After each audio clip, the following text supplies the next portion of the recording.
Aquest és un text classificat pel nivell de HSK1, del nivell de xinès 1. El que hem fet és copiar aquest text i enviar-lo i enganxar-lo al diccionari, per si, sobretot, ajuda, sobretot per les persones que comencen. Llavors aquí tenim, en primer lloc tenim la data, primer comença amb l'any, el mes i el dia. Llavors això és 2016, seria, es diu cada un dels números, cada un dels dígits, R, Ling, I, Liu, Nien, Shi, I, Yue. R, Liu, perdó, R, Shi, Liu, R.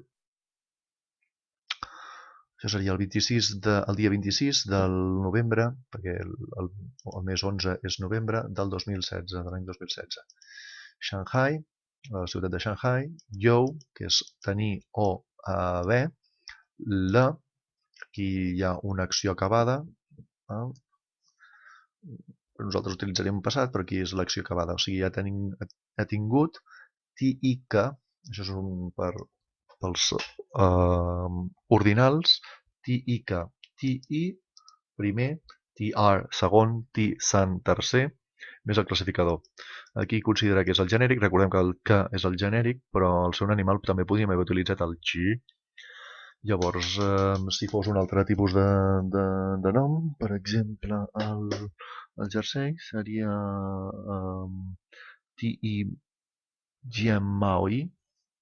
Si fos una llibreta seria Ti Pan Pen Zi. I després és Xing Xing Pao Pao, doncs el nadó del goril·la. Llavors aquí tenim que comença l'oració amb un complement de lloc. Els complements de lloc o van abans del subjecte o van seguir darrere del subjecte, però seguit del subjecte. Aquest és zai, que és aquí pot actuar com a preposició, en aquest cas actueu com a preposició. Zai tong u yuan li, aquest li és a dins, o sigui dins del zoològic. I ara ve el subjecte, que seria konzo de renmen, i està format per renmen, ren persona, men plural, renmen persones, ta, això indica que hi ha un complement, i konzo, que és un verb, per tant, les persones que treballen. I després ve el tou, que serien tots, tots del nom que hem dit anteriorment. Per tant, totes les persones que treballen al zoològic, hen kaoxing, molt contentes. Aquest hen o indica molt o és el que utilitzem neutre per no haver de complicar-nos la vida i ajuntar un subjecte i un adjectiu, perquè si no hauríem d'utilitzar el verb shi i després el complement ta. Si realment volguéssim dir que és molt, doncs podríem utilitzar el fei chang.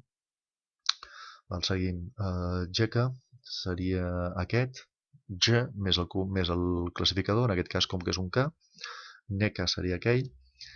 Llavors aquí seria el mateix, Xing Xi, orangutan, Taminze, o sigui, el nom de l'orangutan, Jiao, anomenar-se, s'anomena Yuan Yuan.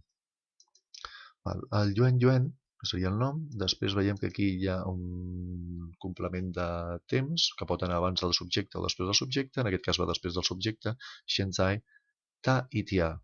Això vol dir una mica gran, una mica gros. Estructura adjectiu i tien, i després la. Això és un canvi d'estat quan el la és al final de l'oració, és que hi ha hagut una novetat o un canvi d'estat. El que ens diu és que abans no era tan gran, val? Ara s'ha fet gran. I després diu Hen Piaoliang. Sí? El Hen, bueno, ens diu que és per Piaoliang, si no s'hauria d'haver complicat molt més la vida. O sigui, és maco. I per últim, aquí tenim una frase que comença pel Shenzai. En aquest cas, el Shenzai, la mateixa paraula, abans que anava darrere del subjecte, ara va davant del subjecte, perquè té doble combinació, doble possibilitat.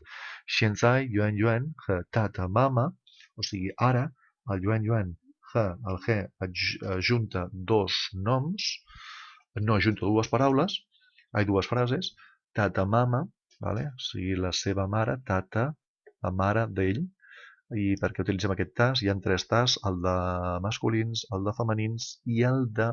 O sigui, persones masculines, persones femenines i el ta, que és per animals o, o coses, inanimats. I aquí veiem al final que és un zai Shanghai. El zai, que abans l'hem vist com a preposició, ara és verb. Són, vale? Són a Shanghai. I finalment, tata papa, el seu pare, pu, no, zai, una altra vegada com a verb, zhongguo, la. O sigui, el seu pare no és a, a la Xina, la. O sigui, aquí hi ha hagut una novetat. S'entén que el pare era a la Xina abans, sí? Segurament per concebre'l, si no, hi hauria problemes, Doncs fins aquí aquest text.